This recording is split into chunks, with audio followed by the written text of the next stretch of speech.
The Poem of the Man God, the second year of the public life. Chapter 171, the Sermon of the Mount, the Beatitudes, Part 2. 25th of May, 1945. The Sermon of the Mount continues. It is the same place and the same time. The crowd is larger. In a corner, near a path, there is a Roman, who seems anxious to hear but does not want to upset the crowd. I recognize him from his short tunic and the different style of his mantle. Stephen and Hermas are still there. Jesus walks slowly to his place and resumes speaking. What I told you yesterday must not cause you to think that I have come to abolish the law. No. But since I am the man, and I understand the weakness of man, I wanted to encourage you to comply with it, turning your spiritual eyes not to the dark abyss, but to the bright sublimity. Because if the fear of punishment can hold you back 3 times out of 10, the certainty of a reward will urge you 7 times out of 10. Trust is therefore more efficacious than fear. And I want you to be fully and firmly confident, so that you accomplish not 7 parts of good out of 10, but 10 out of 10, and thus gain the most holy prize of heaven. I will not change 1 iota of the law. And who gave it amongst the peals of thunder on Sinai? The Most High. Who is the Most High? God one and trine. Where did he take it from? From his thought. How did he give it? By his word. Why did he give it? Out of his love. You can thus see that the Trinity was present, and the Word, obedient as ever to the thought and love, spoke on behalf of the thought and love. Could I give myself the lie? No, I could not.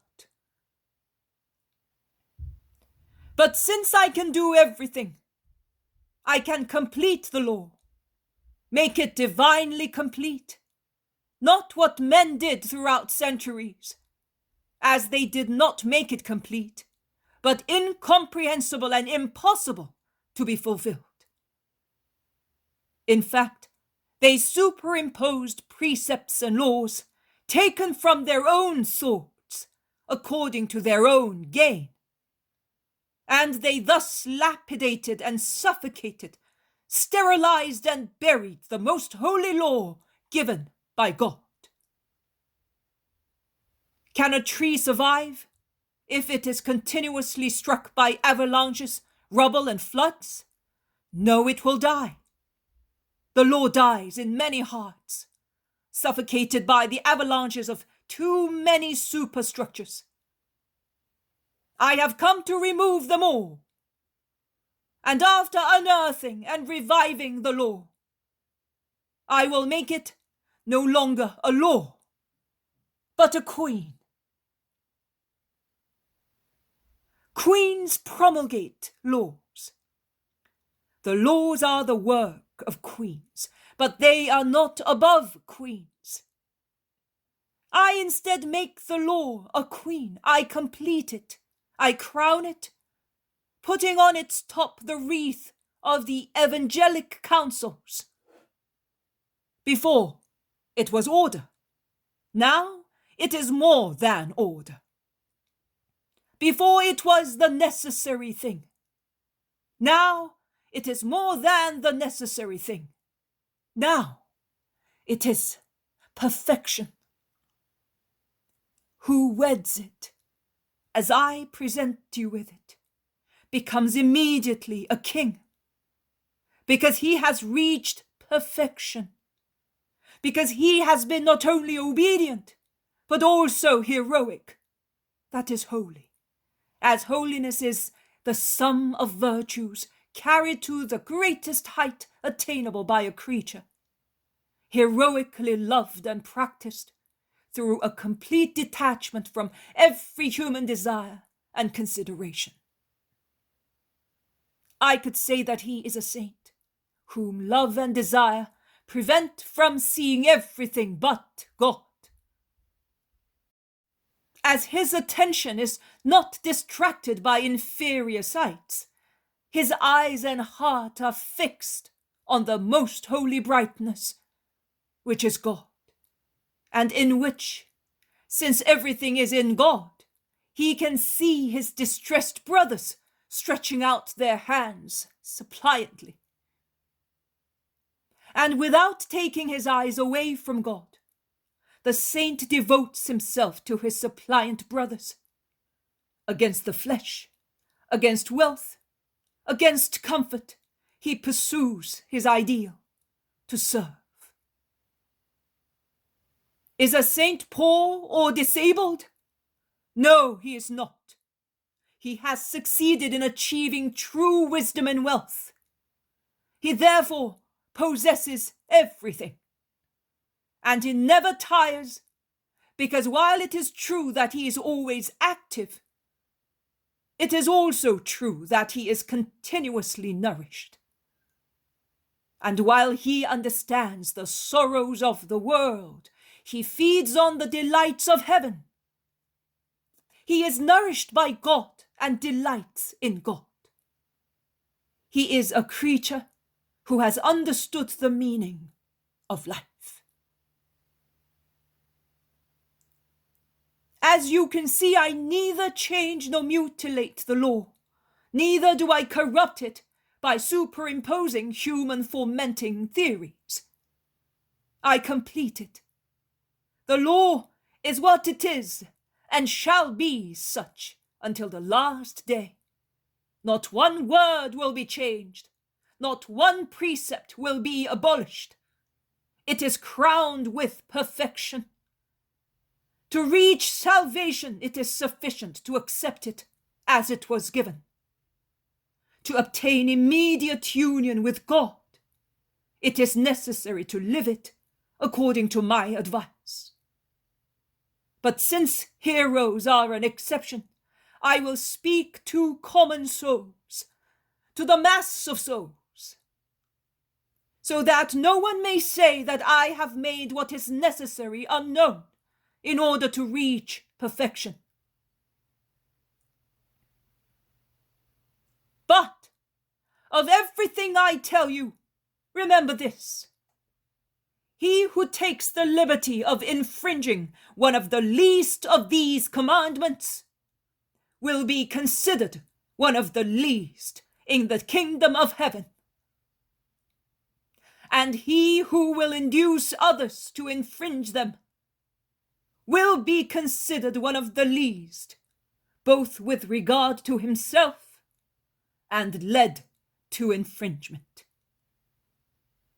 He, instead, who through his life and deeds, rather than by words, has convinced others to abide by the law, will be great in the kingdom of heaven.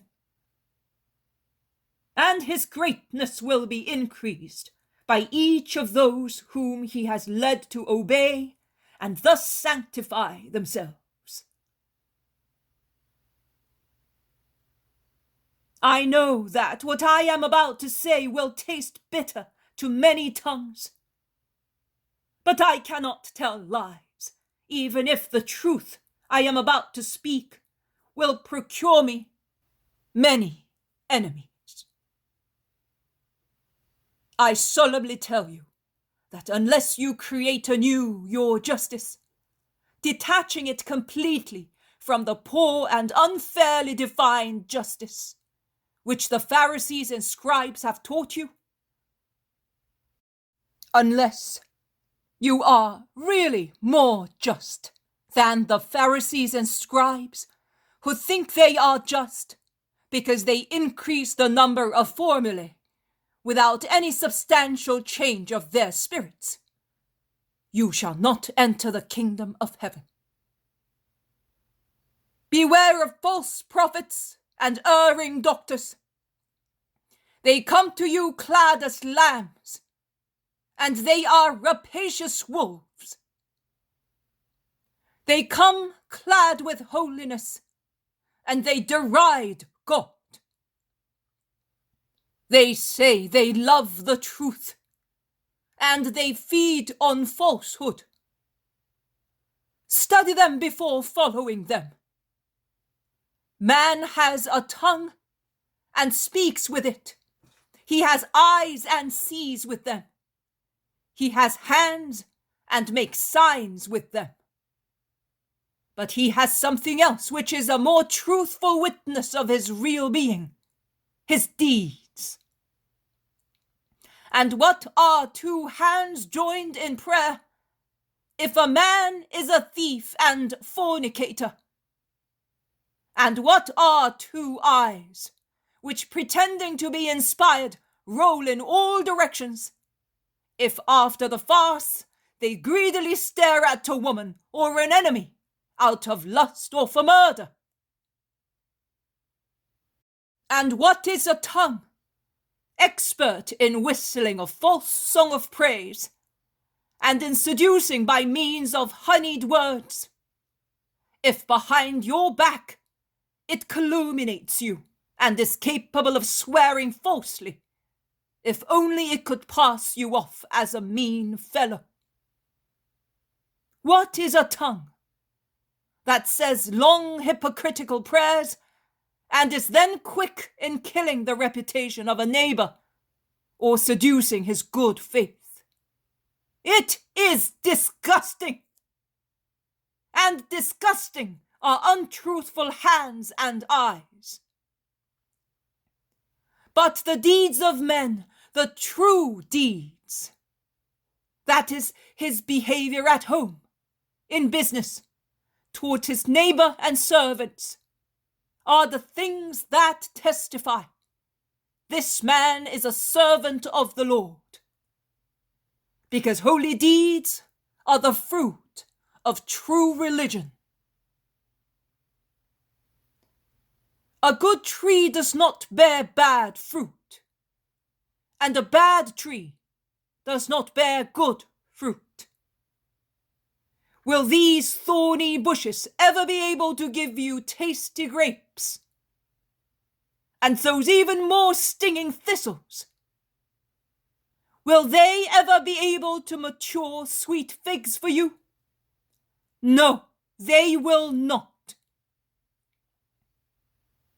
In actual fact, you will be able to pick only a few sour blackberries from the former, and uneatable fruits will come from the latter, which although flowers are still thorny. The man who is not just will be able to command respect by his appearance, and only by it. Also, the downy thistle looks like a tuft of thin silvery threads adorned with diamonds by the dew. But if inadvertently you touch it, you find out that it is not a tuft, but a bundle of thorns, painful to man, harmful to sheep, so that shepherds uproot them from their pastures and burn them on the fire they light at night, so that not even the seed may be spread. A just and provident step. I do not say to you, kill the false prophets and hypocritical believers. Nay, I say to you, leave the task to God. But I say to you, be careful, keep away from them, that you may not be poisoned by their juices. I told you yesterday how God is to be loved. I will insist on how our neighbors are to be loved today. Once it was said, "You shall love your friend and hate your enemy." No, not so. That was all right for the times when man did not have the comfort of God's smile. But now, new things have come. When God has loved man so much as to send his word to redeem him, now the word is speaking, and it is already an effusion of grace. Later, the word will consummate the sacrifice of peace and redemption, and there will be not only an effusion of grace, but grace will be given to every soul believing in Christ. It is therefore necessary to elevate the love for our neighbor to a perfection that unifies friends and enemy. Have you been slandered? Love and forgive. Have you been struck? Love and offer the other cheek to him who smacked you, considering that it is better that he gives vent to his wrath on you, who can put up with it, rather than on somebody else who will take vengeance for the insult. Have you been robbed? Do not think this neighbor of mine is greedy, but charitably say, this poor brother of mine is needy, and give him also your tunic if he has stolen your mantle. You will make it impossible for him to steal twice, because he will have no need to rob another person of his tunic. You may say, it may be a vice and not a need. Well, give just the same. God will reward you for it, and the wicked man will pay for it. But many times, and this should remind you of what I told you yesterday on lowliness, when he sees how he has been dealt with, his vice will drop from his heart, and the sinner will redeem himself, making amends for the theft by handing back what he had stolen. Be generous towards those who, being more honest, ask you for what they need instead of robbing you.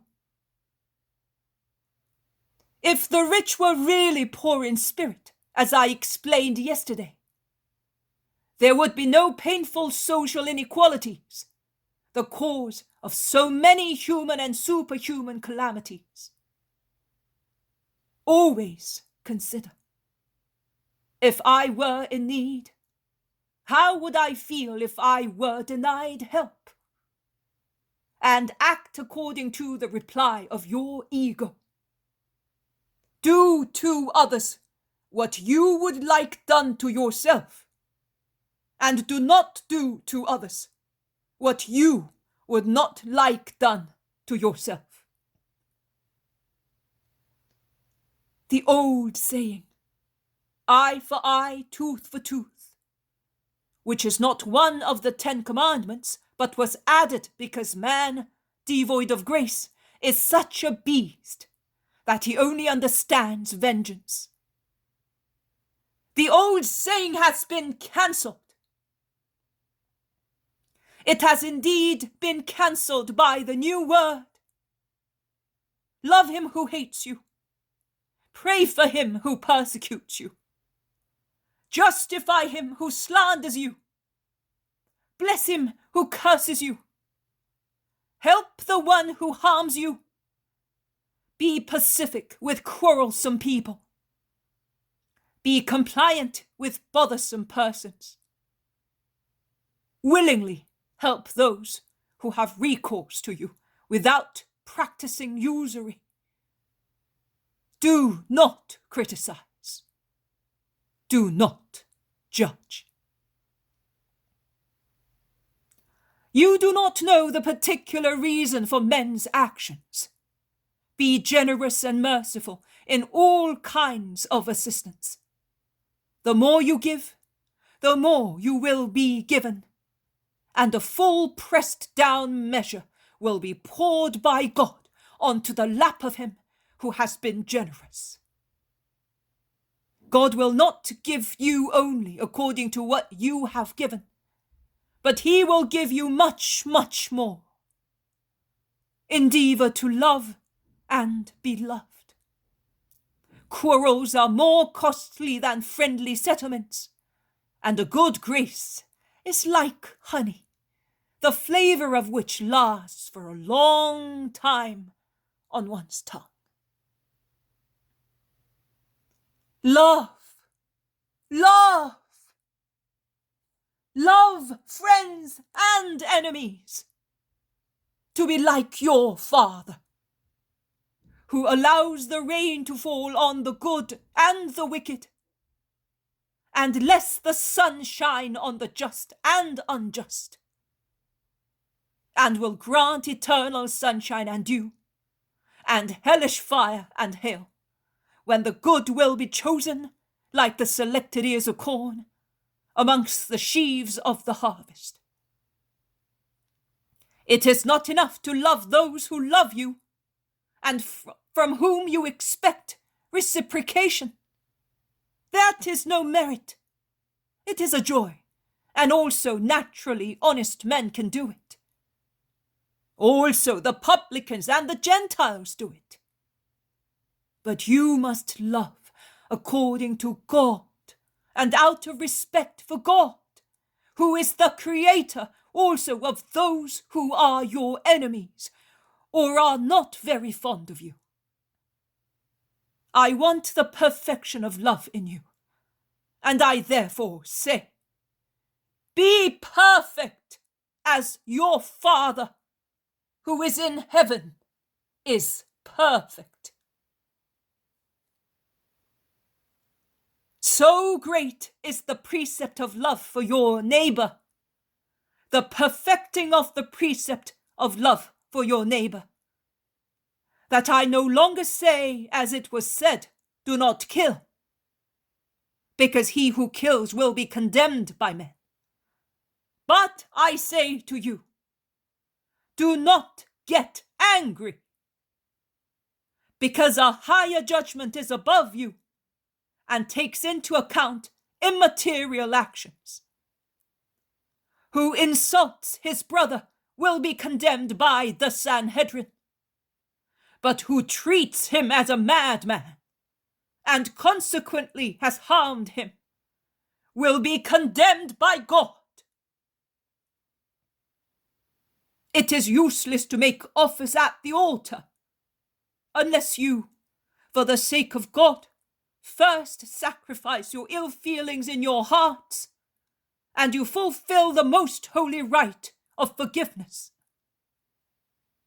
Therefore, when you are about to make an offering to God, and you remember that you have wronged your brother, and you bear him a grudge because of a fault of his, leave your offer before the altar. Make first the sacrifice of your self-esteem by becoming reconciled to your brother. Then come to the altar, and only then your sacrifice will be holy. Full agreement is always the best business. The judgment of man is precarious, and who stubbornly challenges it may lose the cause and have to pay the opponent down to the last coin or languish in jail. In everything, turn your eyes to God. Ask yourselves, am I entitled to do what God does not do to me? Because God is not so stubborn and implacable as you are. Woe to you if he were! No one would be saved.